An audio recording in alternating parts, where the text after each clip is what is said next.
Narcissists are constantly looking for ways to get their supply needs met and to uplift their ego.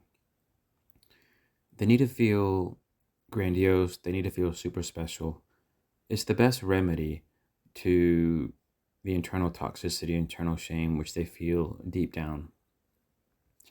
And one of the ways they go about uplifting their ego is by triangulating people against each other. And what that means is narcissists like to be at the center where there are other people at the periphery, let's say two other people, but could be more. And narcissists like to make those people feel like they're competing for something that only the narcissist can provide. And very often, probably most often, this is in the form of the narcissist attention, narcissist time, their focus. Narcissists like making people feel that they're fighting over their attention. And sometimes, this can happen in all kinds of realms. Like if you have a narcissistic parent and you have some siblings, it could be that the parent gives one of the children a spontaneous gift or makes a spontaneous comment while the other children are waiting so they can get something equal. After all, parents should love their children equally and should treat them equally, within reason, of course.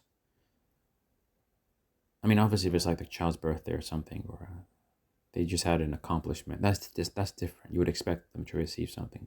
But if it's purely spontaneous and there's no external event which happened, no birthday, no graduation, etc., and the parent deliberately showers one child with more attention, more gifts than the others, it causes the others to feel like something unfair has happened. And oftentimes the kids will shout out and to the parent, call them out saying, "What about me?" So that kind of thing really validates the narcissist.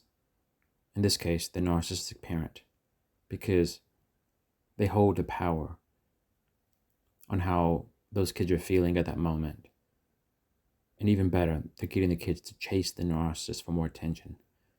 You can see that at work too, where sometimes, whether it's a boss or a colleague, might provide compliments or might, be ultra nice to a particular person in front of others in such a way where the other work colleagues wonder, why are they being particularly nice to that person? What about us? When it becomes to a boss-subordinate situation, that can become very toxic because they're trying to get their ego uplifted by triangulating one subordinate against the other. Again, if it's well-founded, if there's something to back it up, that's fine. But if you're dealing with a narcissist, they will engage in triangulation. It's how they get their needs met. It's how they regulate themselves. And last but not least, whether you're with a narcissist or whether you were previously with a narcissist who's now with another person, they do involve in triangulation tactics.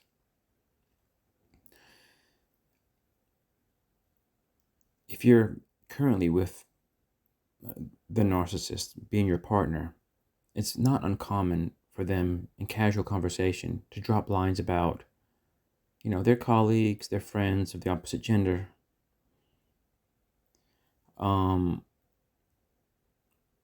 Not strictly speaking about them in a romantic way, because that might be a bit too much if they're with you to say something that directly shows they're romantically attracted to those people. But they might drop something so subtle that it's clear there's an interest that they have in that person. It's clear that those other people are somehow significant to the narcissist in their lives. And that, of course, drives jealousy in you. That might drive a certain confusion, like what's happening. Even if you don't consciously realize it, sometimes it works on very subtle levels. Or most commonly, after you've broken up with a narcissist, when they're off with their new person, and then you might see on social media and through other people can be a bit overkill. The amount of posts they make with the other person, the amount of pictures they post, the extreme happiness they feel. Narcissists can do that, but it's not coming from a sincere place.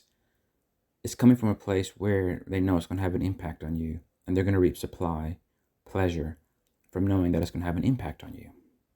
So they feel good about it.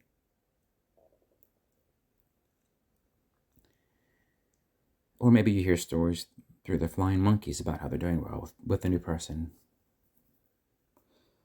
So, but what does it mean for you? When you get a feeling, when you have a hunch that somebody's engaging in triangulation with you, the best you can do is just zone out. If you can't leave the physical environment, then just gray rock it. Be neutral about it. And if it's something where, narcissists are trying to make you jealous through social media, you can either ignore it, or if you think you're sufficiently strong, you can watch it, but only if you can do so from a point of admiration of how intriguing it is that they're doing that just because of you. But if you feel that you're sufficiently emotionally involved with them still, such that it's going to have a negative impact on you, then you should ignore it.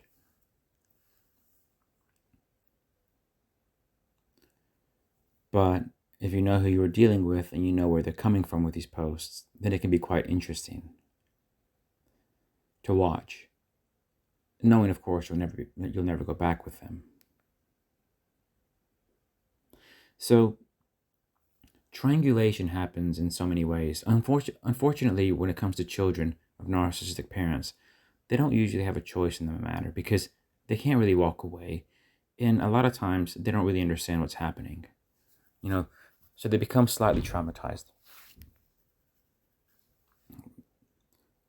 But once you're an adult and you can start seeing through these things, you know that you don't have to fully engage with it, that you can either ignore or step away from it. You're not obliged to form part of the triangle. If they want to form a triangle, let them find other people. No doubt they'll succeed in finding other people because there's always going to be a willing, between quotations, a naively willing volunteer. And that's how narcissists manage to exist. It's because there's always going to be somebody who's going to be willing to cooperate to help them get their ego needs met. But it doesn't have to be you, and it shouldn't be you. Thanks for watching.